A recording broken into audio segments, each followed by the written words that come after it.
Bienvenue, aujourd'hui on va s'attaquer à une expérience que tout le monde connaît, la peur du rejet. C'est une émotion universelle, mais on ne prend pas toujours le temps de se demander pourquoi est-ce que ça fait si mal. Commençons par le cœur du problème. Pourquoi est-ce que le rejet est si douloureux? Certaines recherches montrent que la douleur émotionnelle du rejet active les mêmes zones du cerveau que la douleur physique. C'est assez fou quand on y pense.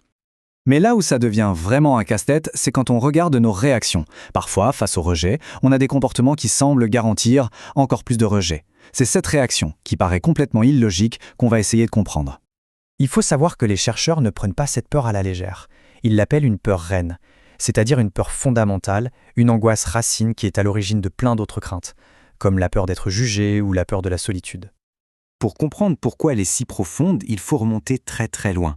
Pour nos ancêtres, être accepté dans le groupe, c'était une question de vie ou de mort. Être exclu, c'était une condamnation. Cette peur est donc en quelque sorte câblée en nous. D'accord, l'explication évolutive, c'est une chose. Mais au niveau psychologique, qu'est-ce qui se passe exactement en nous? En fait, le rejet vient frapper très fort sur deux de nos besoins les plus essentiels. Le premier besoin, c'est le plus évident, le besoin d'appartenance. On a tous besoin de se sentir connecté, de faire partie d'un groupe. Le rejet, c'est le message le plus direct et le plus brutal qui soit pour nous dire « tu n'es pas des nôtres ». Et puis il y a le deuxième besoin, celui auquel on pense peut-être un peu moins, le besoin de contrôle.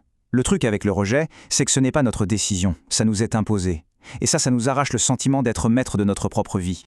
On a donc un double coup dur, vraiment dévastateur. D'un côté, on se sent exclu, et de l'autre, on se sent complètement impuissant.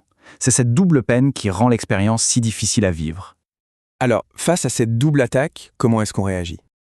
Pour faire face à cette douleur, on développe différentes stratégies, plus ou moins conscientes. Globalement, on peut observer 4 grands types de réactions. Il y a le repli sur soi, l'évitement pour ne plus être blessé, la tentative de recréer du lien, ça c'est la réaction prosociale, et puis il y a la plus étrange, la réaction antisociale, la colère, l'agressivité. Et c'est là que ça devient vraiment contre-intuitif, non? Pourquoi réagir avec agressivité? Ça semble être la pire stratégie possible si l'objectif est d'être à nouveau accepté.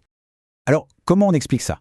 La réponse, elle est fascinante. Et elle nous vient d'une méta-analyse, c'est-à-dire une étude qui a compilé les résultats de nombreuses autres études sur le sujet.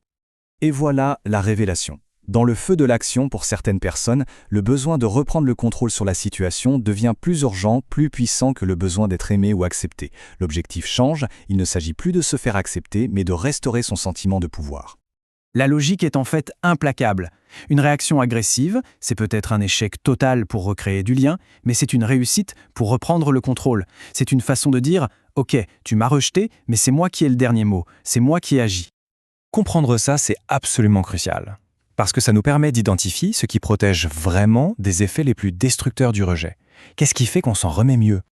Les études sont unanimes sur 2 facteurs principaux. Le premier, c'est d'avoir un bon réseau de soutien social.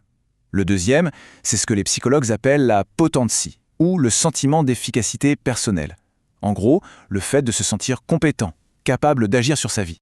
Pour le soutien social, l'image qui marche bien, c'est celle de la table. Si une table n'a qu'un seul pied et qu'il casse, tout s'effondre. Mais si elle a plein de pieds, la perte d'un seul ne la déstabilise pas. C'est pareil pour nos relations. Et ce sentiment de potentiel, cette confiance en ses propres capacités, c'est le remède direct à la perte de contrôle. Ça vient directement nourrir ce besoin fondamental qui a été attaqué par le rejet. C'est l'antidote parfait. Finalement, la vraie leçon ici, ce n'est peut-être pas tant de chercher l'acceptation à tout prix, c'est plutôt de se construire une vie où l'on se sent solide et aux commandes. Le rejet, on ne peut pas toujours l'éviter, mais notre sentiment de contrôle, lui, il nous appartient. La question n'est donc pas comment ne jamais être rejeté, mais plutôt comment construire une vie si pleine et si forte que le rejet ne soit plus qu'un simple événement, et non un effondrement.